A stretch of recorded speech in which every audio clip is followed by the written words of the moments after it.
elementary was like being.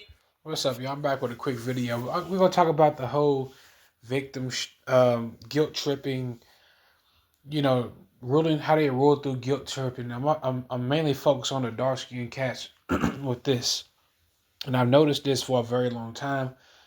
And this tactic does work. They're always gonna make dark skinned people, especially you want to see it with dark skinned men. Well, no, you see it with the women too a lot. It's that nobody really cares what dark skinned women are talking about, but dark skinned men are always going to paint themselves as victims because, that's how they guilt treat people out of resources, out of vagina, whatever it is. And it does work. It does work.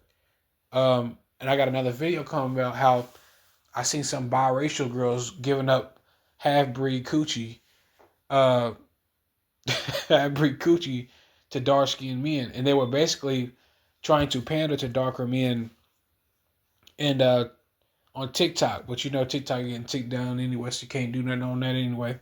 But they were doing that, and the dark skinned dudes in the comment section were basically trying to guilt trip them by saying they hate their skin tone and this, that, and the third. And what that did was made them give them that made them light skinned girls feel guilty and made them give them some coochie. That's literally what happened. And also, those same light skinned girls started to humiliate and go out of the way to harass light skinned dudes. And you'll notice they have an obsession with trying to, in order to uplift dark skinned men, they have to lower light skinned men. They can never just give them compliments by themselves. And it's so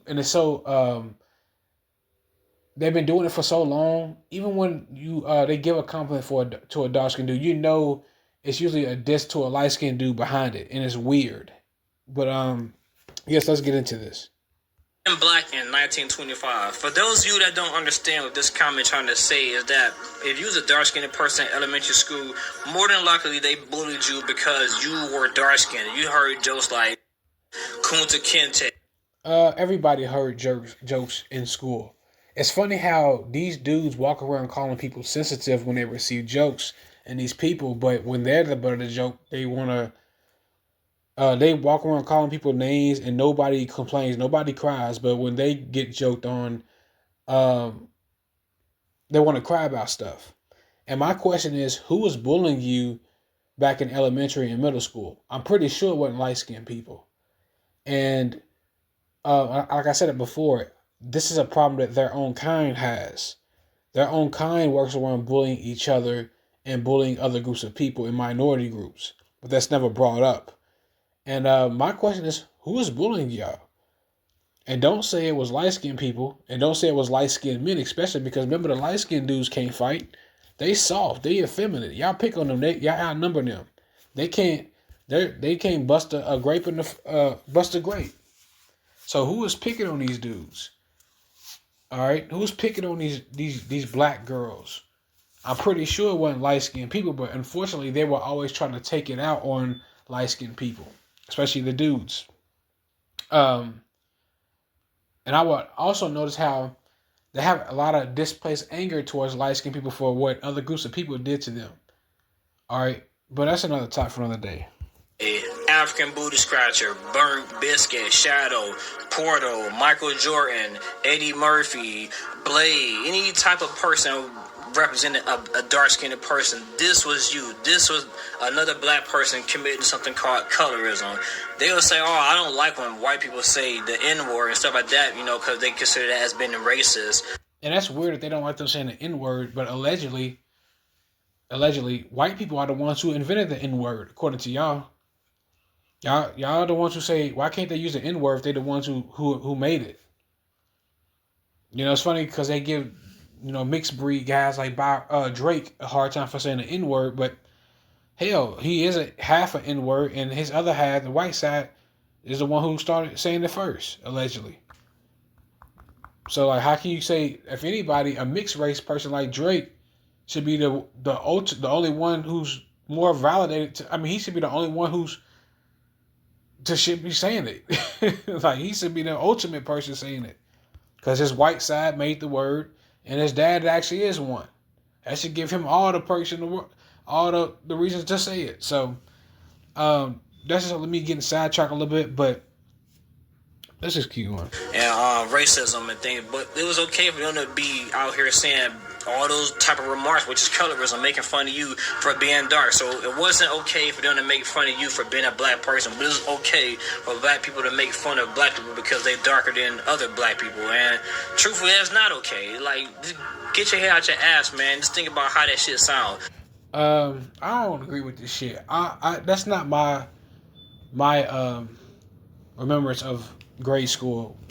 In grade school, most kids weren't underneath psychological programming as far as skin color.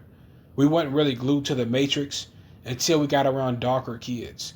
Darker kids were the one who kept bringing up skin tone. It was never us, and you could tell that they were getting it from the household they were coming from because we were so young.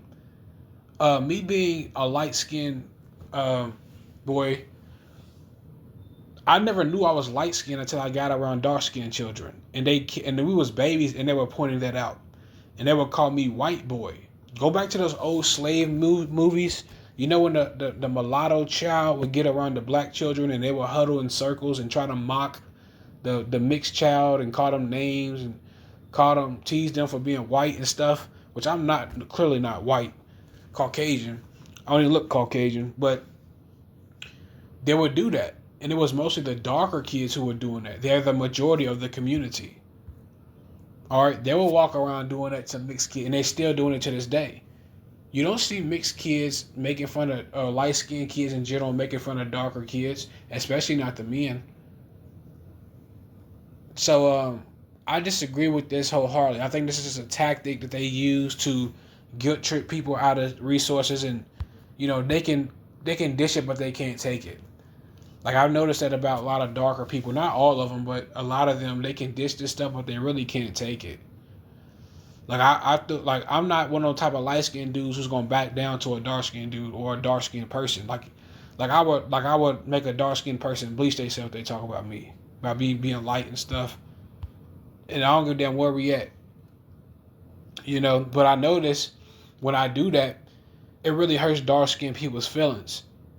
And it's because you're not going to really hurt a light-skinned dude's or light-skinned person's feelings, especially a light-skinned dude's feelings about cracking light-skinned jokes. One, because we're used to it a lot of times. And also, we actually like being light-skinned, which is what we made fun of by these people for. And but when you make fun of a darker person, it really hits home with them because they really secretly don't. It's not even a secret. They don't like the way they look. And that's a problem that they themselves have. And light-skinned people, y'all have to understand, y'all can't fix that. That's a demon that's on them, on their spirit and on them, and that they have to fix. All right, and a lot of them don't really hate themselves. They're just trying to guilt trip people out of shit. All right, they're just scamming. But give me your thoughts and opinions. I'm out.